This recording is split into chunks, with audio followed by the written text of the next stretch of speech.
Assalomu alaykum aziz obunachilar, kanalimiz kuzatuvchilari.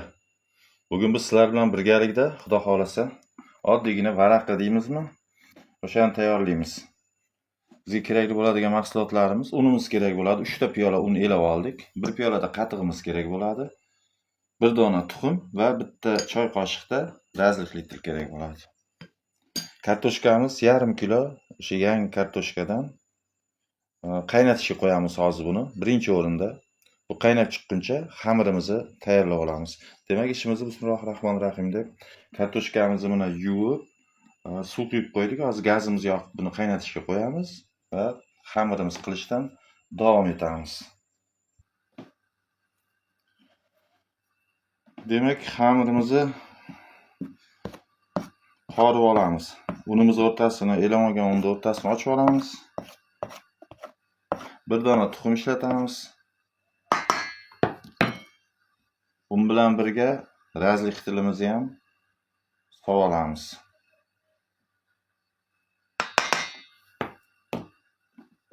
Tuz solamiz tabga ko'ra.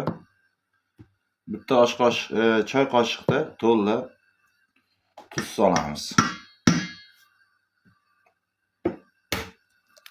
1 dona tuxum chaqib olamiz.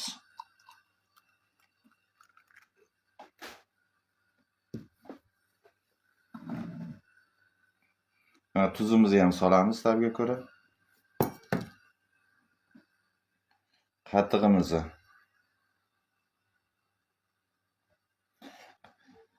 Hozir bunga suv ham qo'shamiz. Chunki 1 piyola qatig'imiz yetmaydi. O'simlik yog'i. 3 osh qoshiqda o'simlik yog'i solamiz. 3 piyola unga. Tuxum, tuzlar aralashguncha aralashtirib olamiz. Yaxshilab tuzlari erib, qatig' bilan tuxum yaxshilab aralashib olguncha qoshiq yordamida aralashtirib olamiz. Va bunga suvimizni ham quyib olamiz. Suvimizni ham mana qo'shib olamiz. Qatiq solgan idishga o'sha piyolamizda xuddi shuncha yana suv qo'shdik. O'rtacha yumshoqlikda xamir qilib olamiz endi buni.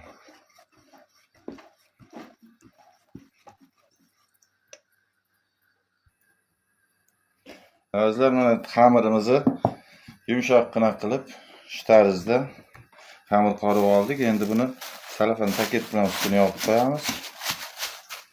Tindirishga qo'yib qo'yamiz. Kartoshkalarimiz qaynab, kartoshkamiz ham o'zi yangi kartoshka, kichkina yangi bo'lgani uchun tez pishadi. 20 minut qaynasa tayyor bo'ladi. Bu arada xamirimiz 10 minut tinsa, yana ikkinchi ishlovini berib qo'ysak maqsadga muvofiq bo'ladi. Ikkita kichkina o'rtacha zuvolachaga bo'lib olamiz buni. Ikkinchi ishlovini berib, yana 10 daqiqa tindiramiz. Bu arada nachinkalarimizni ham tayyorlab olamiz. Azizlar, mana xamirimizni ikkita zuvolaga bo'lib, qaytadan ikkinchi ishlovini berib, alohida tindirib oldik.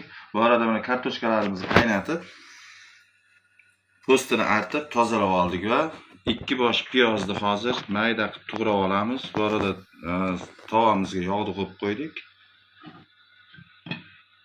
Piyozlarimizni oz to'g'rab, yog'da ozgina toblab olamiz. Tillarang qovurib, kartoshka pyuremizga qo'shib olamiz. Piyozlarimizni mana shu tarzda to'g'rab olamiz.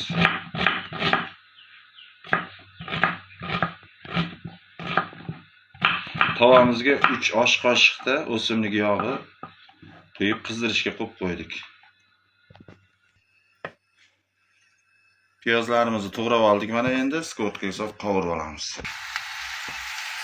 Piyozimizni ozgina toblab, tabga ko'ra ozgina tuz ham beramiz. Tillarang bo'lganda hozir ungacha kartoshkalarimizni pyure holiga keltirib olamiz. Piyozimizni ham qo'shib olamiz. Piyozimiz qovurilgunga qadar ukrobimizni to'g'rab oldik. Endi bismillahir-rohmanir-rohim deb kartoshkalarimizni idishimizga solib olamiz. Tabga ko'ra tuz solamiz, chunki piyozni o'ziga ham kerakli tuzini soldik. Endi kartoshkamizga solib ezib olamiz kartoshkalarimizni.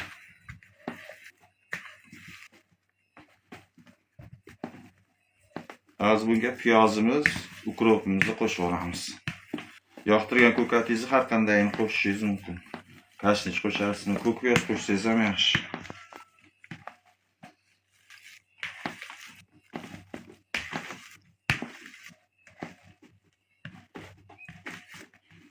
Endi qovurib olgan piyozimizni ham qo'shib, ezishda davom etamiz.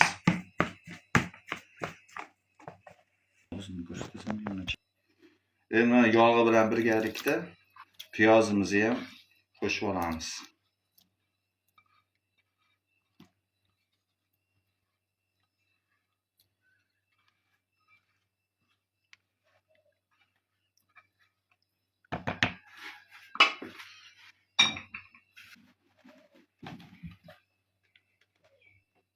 Ukroplarimizni ham solamiz.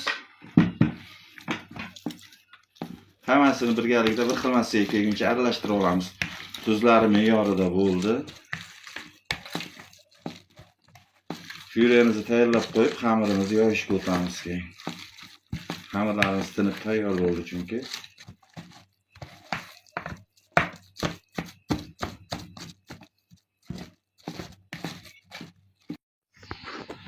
Nachinkalarimizni tayyorlab oldik. Endi xamirlarimizni yoyib olamiz.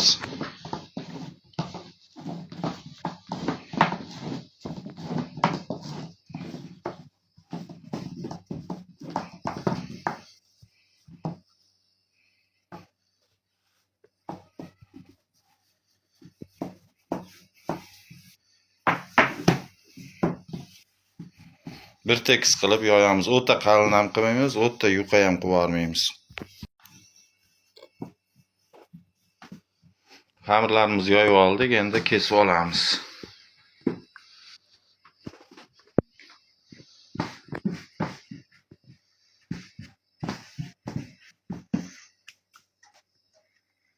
Xohlasangiz oddiy pichoqda, xohlasangiz arra pichoqda kesishingiz ham mumkin.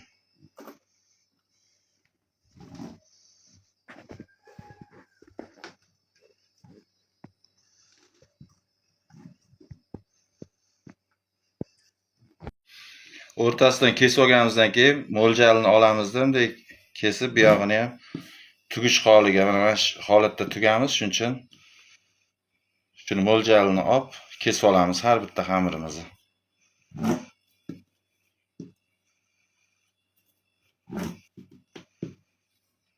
Hammasini shuna kesib tayyorlab olamiz.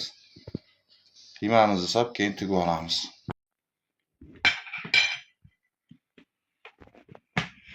Varaqalarimizni birin-ketinlikda tugib olamiz.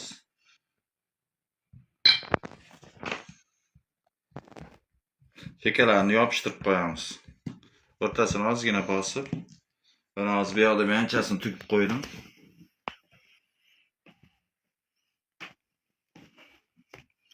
Hammasini shu tarzda tugib olamiz. Bu arada yog'imizni qizdirishga qo'yib qo'ydik, tovamizni. Hozir tugib olib qovurishni boshlaymiz.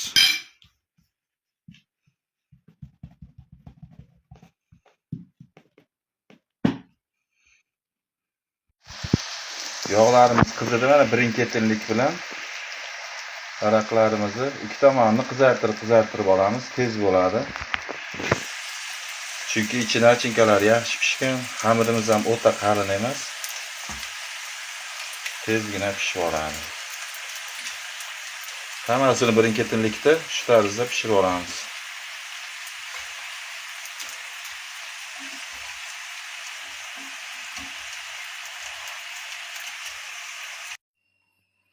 Azizlar, varaqlarimiz tayyor bo'ldi. Hammaga yoqimli ishtaha. Ketkazgan vaqtingizga rozi bo'linglar. Kanalda mehmon bo'lsangiz, obuna bo'lishni unutmang. Albatta shu retsept asosida tayyorlab ko'ringlar. Hozir yangi kartoshka, yangi zelinlar, yangi piyozlar mavsumi paytida juda ham tez buni tayyorlab iste'mol qilganingiz maqsadga muvofiq ham foydali. Men hozir bitta zuvalani qildik. Bu yoqda yana bor.